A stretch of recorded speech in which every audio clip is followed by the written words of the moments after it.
you're constantly picking low tier characters, I would investigate why you're doing that and whether the low tier character picking is more a matter of you're trying to defend your ego state against the reality that you might be afraid of losing. So it's close. It's really close, but not quite correct. What's up, everybody? My name is Sen. Welcome back to the channel. You guys already know the deal. I'll be honest, it's been a little while since something has kind of come across my desk that I actually wanted to talk about. It's really just been a lot of what's coming out as of recently, the latest and greatest with all the new games, but I haven't really found much interesting that actually felt worth a conversation until one of my recent stopping ins to a pretty recent upload of Button Check. If you guys don't know what Button Check is, it is a FGC news channel kind of covering all the ongoings of whatever's going on in the FGC, like the wider FGC. It's largely how I keep tabs on the wider FGC and just kind of stay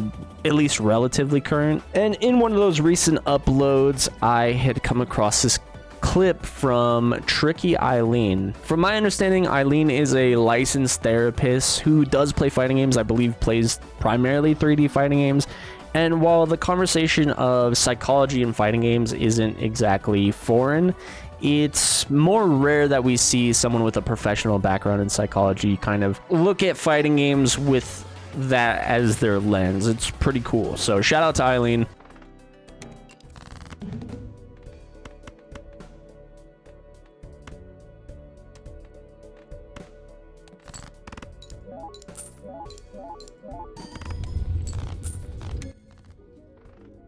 From my understanding, the clip in context was a bit of an older one, and I was trying to find the full context of it, but I actually couldn't through all my skimming.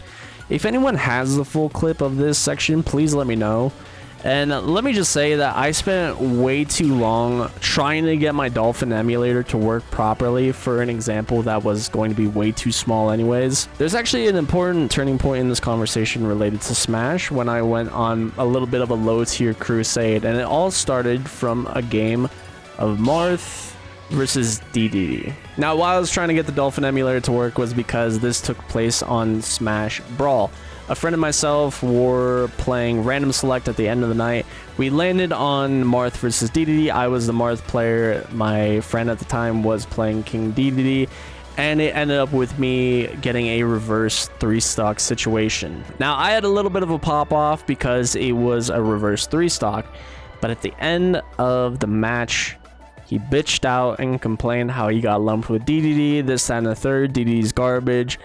And as a result of this, it ended on me going on a bit of a low tier crusade. When Smash 4 had released, I, as well as a bunch of other friends, were deciding on who like the best characters were, who the worst characters were. And one of the characters we settled on being the worst was Little Mac. So I had spent, as well as my time playing, you know, my regular characters, my main go-to characters, I spent additional time learning and improving with Little Mac. Now, this is where the opposite side of the conversation comes into play. I was not playing Little Mac as a means of excusing my losses, more so to give no room to complain for if I won. If I won using Little Mac, you cannot complain about me beating you with this character because we'd all unanimously agreed that Little Mac was not that good of a character. Another important point in the conversation was Tekken 7. Now, I'm not that big of a Tekken player. It's very much in the same conversation as me playing Smash. I play these games very casually, just kind of hit some buttons, have a good time. Now, I don't know who I locked in with first when it came to Tekken, but one of the characters that was most pivotal for me was my time playing Leroy. Never got that good at the character, never played this game that much, but I thought Leroy was beyond cool. I thought he was so sick. He practiced one of the martial arts I like the most, which is Wing Chun. Big fan of the Ip Man movies.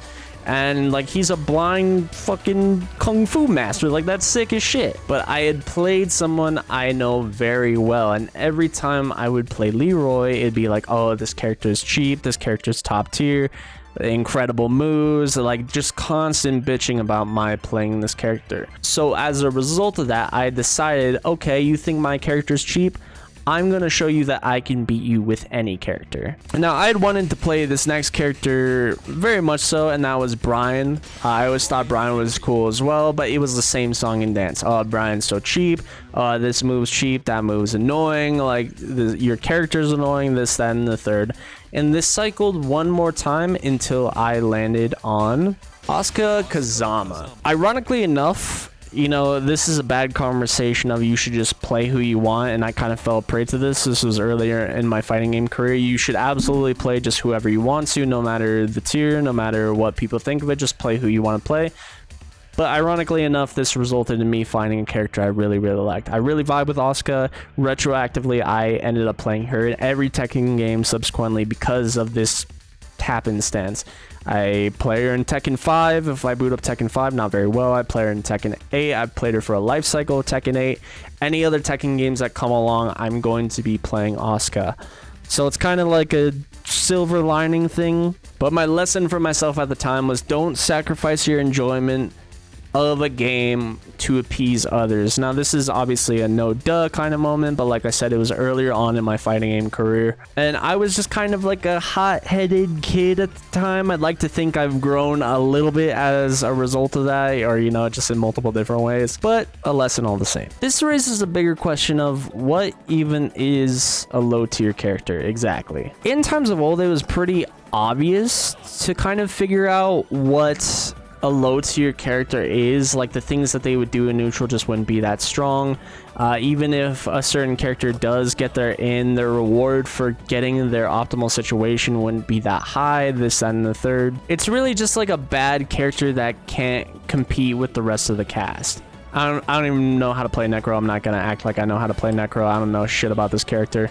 Oh my god, it's 5 o'clock. Holy shit. In the modern era, I'm not exactly sure if we have just like flat out bad characters anymore. But it's more closely that the characters that are the best are just doing the things that the characters at the bottom are doing, but better. The characters at the top are just getting greater reward, and that could be damage or setups or pressure, you name it. The win conditions for characters at the bottom are very one-dimensional, and they won't have a lot of room to deviate from that game plan, just generally less flexibility, whereas the better characters will have more room for variance. With that said, I think characters that are bottom tier in modern fighting games can still win a tournament if the pilot themselves is just that good. Low tier characters are more balanced to the rest of the cast, and that might be because the higher end of the characters just aren't that much higher, or the system mechanics in the game are doing a lot of the heavy lifting to make the gap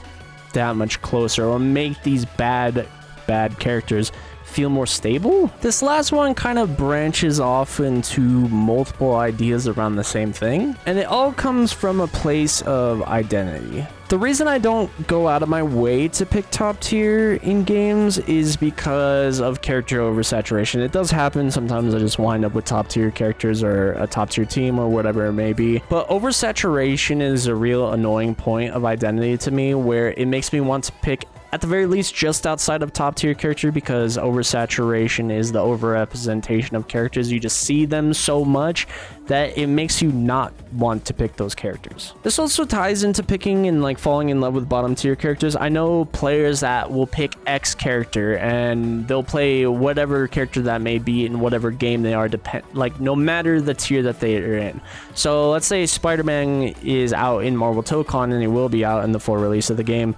Or Wolverine. Like, I'm gonna play Wolverine no matter what, just because he's Wolverine, he's cool as shit. It doesn't matter where he ends up on the tier list to me. I just fucking love Wolverine. Players will end up falling in love with the character so much because of whatever external media or content around that character exists, like kind of fueling into the reason to pick that character. That could be an anime that comes out, that could be comics or a show or whatever it may be, fueling your love for this character. So if you see them in a game, you want to pick them because it doesn't matter what tier they are, it doesn't matter if they're trash, and you're going to stick with them because you overwhelmingly love that character.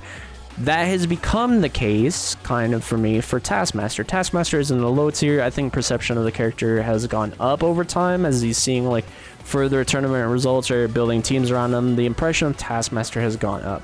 The same thing has happened for Spider-Man. People generally didn't think Spider-Man was all that good, but with some of the results and some of the structure of play that players have seen, perception for characters can change. Playstyle is also pretty important too. Like if you're a player that likes zoner archetype characters, generally you're going to stick with the zoners. You might kind of go past that if you see a character you really like, this and the third. You guys get the idea. But with the beta of Tekken, or with one of the betas, I really had made up my mind that I was going to play Spider-Man. I love Spider-Man. I've absorbed a lot of the comics. I've absorbed a lot of the shows. I'm a big fan of Spider-Man. But when I played that Tekken beta, it was very quick that I was changing my tune of, I kind of just don't like how the Spider-Man character plays. He doesn't feel right for me. And I ended up really liking Ghost Rider. Picking a low tier isn't as black and white as the clip made things kind of out to be. Like I said, I don't have the full context of the clip. If someone could please send that to me, that'd be great. I don't want to go under false pretenses of something someone is not saying. But just as much as picking a low tier is like an option to select my character's bad and that's why I lost, the same can be said about picking top tier. Ed is a top tier character in Street Fighter 6, and for some people it might be that they pick a top tier character so they can remove a variable from themselves, from their wins and losses. I picked this top tier character, so the only variable of whether I win and lose is me. And now I'm gonna get bodied because I'm out of practice with Ed, but it doesn't matter. I'm dead. So yeah, I just lost to a low tier character. I'm ass. I already know I was ass, but it's fine. Let me know what you guys thought, and if someone has the broader context of the clip down in the comments below. I feel like it's not really fair to only go off an isolated portion of what someone's saying without the broader, full picture of what they're saying. And if there is anything else you guys want me to chat about, also, just let me know.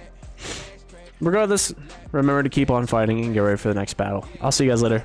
Peace.